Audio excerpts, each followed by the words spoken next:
The Department of Justice was built to defend the Constitution. But what if the very institution sworn to protect the law had quietly become the one breaking it? Senator Van Hollen just dropped evidence that should terrify every American who believes in democracy. This isn't politics as usual. It's a systematic dismantling of justice itself. And at the moment, I recognize Senator Van Hollen for his opening statement. Thank you, Mr. Chairman. Welcome, Attorney General Bondi. The Department of Justice is supposed to play a vital role in defending our Constitution, upholding the rule of law, and keeping the American people safe. Unfortunately, it's currently failing on all these fronts. And this budget request will make a bad situation even worse. We are witnessing a level of lawlessness from this administration that is unprecedented in scale and scope. Indeed, when asked, President Trump said he didn't know whether he was required to comply with the Constitution of the United States. Instead of defending the rule of law, DOJ attorneys are being deployed to aid and abet in lawbreaking.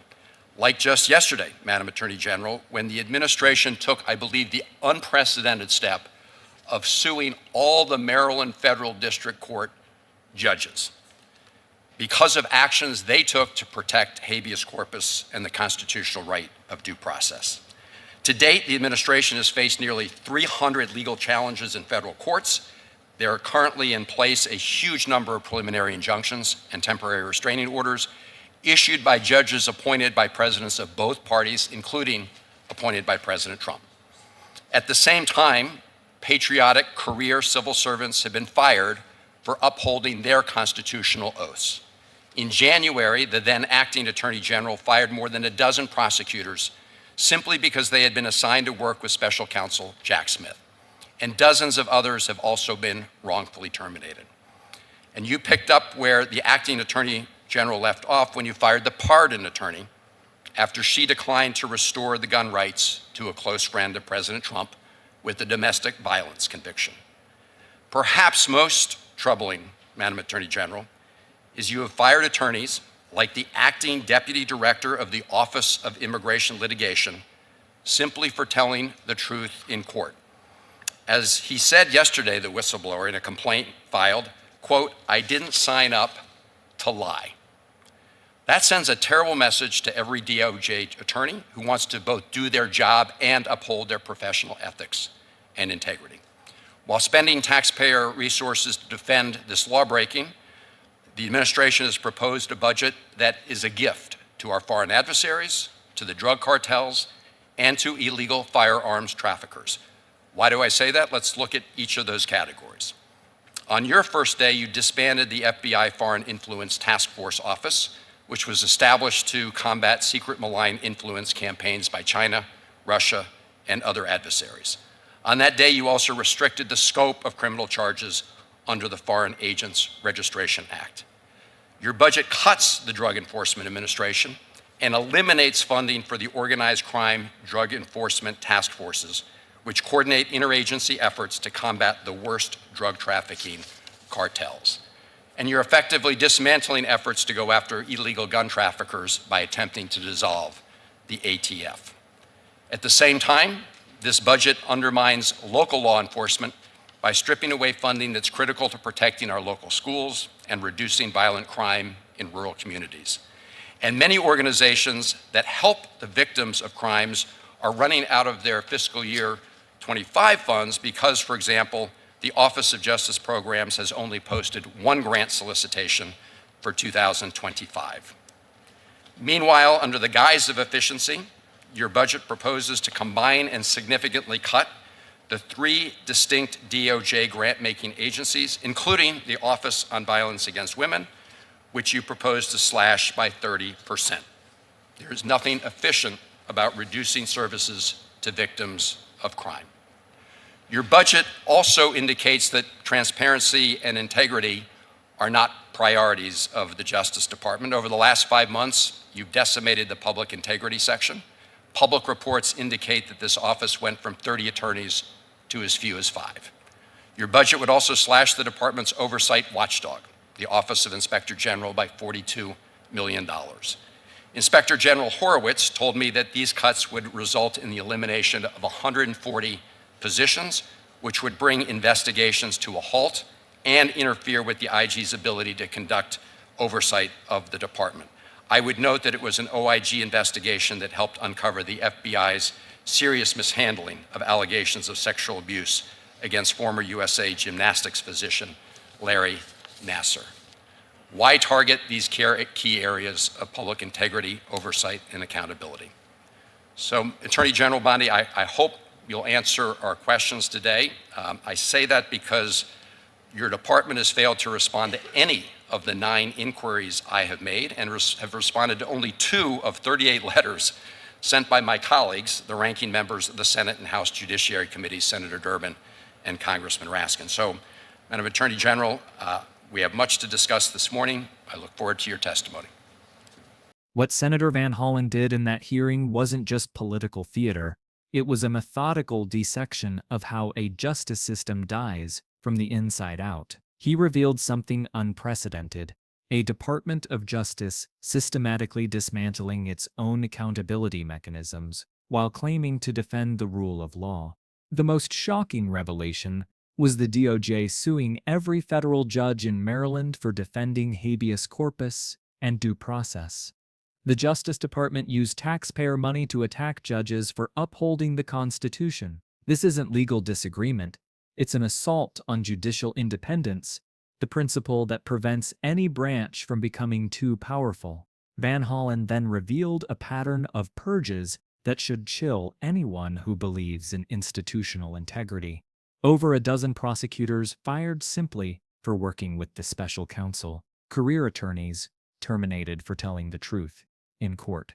One whistleblower's words captured it perfectly: "I didn't sign up to lie." These weren't partisan operatives.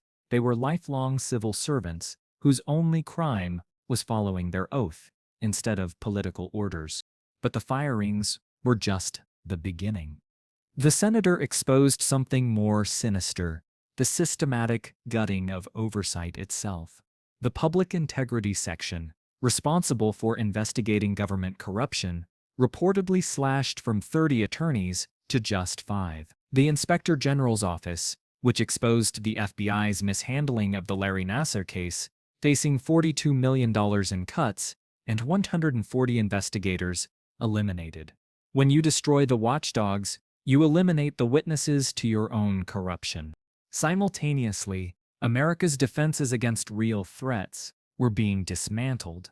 Day 1 saw the elimination of the FBI's Foreign Influence Task Force, the unit built to counter Chinese and Russian operations. New restrictions on Foreign Agents Registration Act prosecutions weakened our ability to combat foreign espionage. While oversight was being destroyed, foreign adversaries were getting a free pass.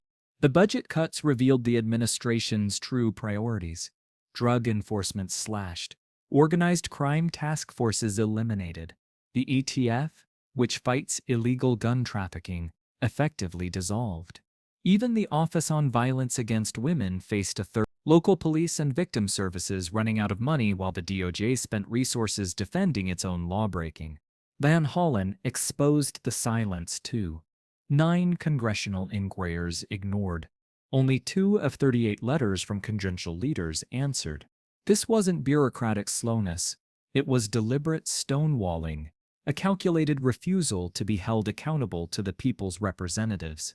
What emerges is a blueprint for authoritarianism, disguised as efficiency.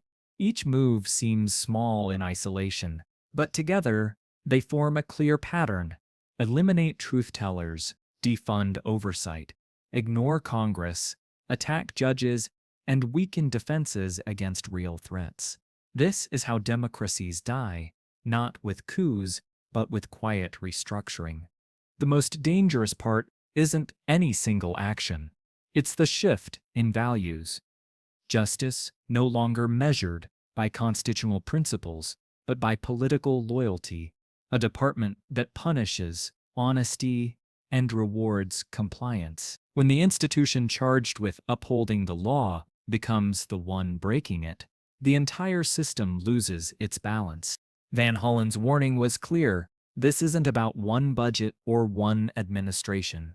It's about whether the rule of law will survive when those sworn to protect it decide power matters more than principles. The senators' questions hung unanswered in that hearing room, but their silence spoke volumes about how far institutional drift has already progressed.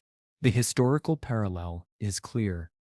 Every authoritarian takeover follows the same playbook: capture the justice system, eliminate oversight, defund civil liberties while strengthening enforcement.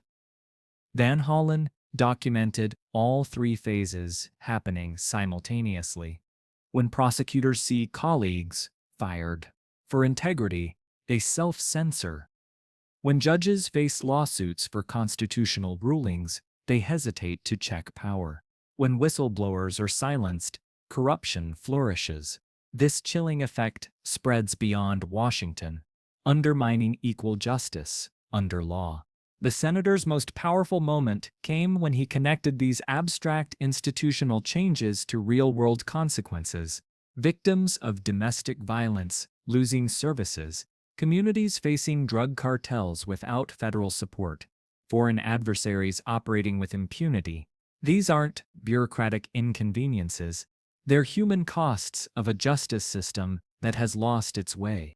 What makes this particularly dangerous is the incremental nature of the assault. No single action triggers a constitutional crisis, but the cumulative effect is devastating. It's institutional erosion by 1,000 cuts, each small enough to avoid headlines, but together fatal to democratic norms.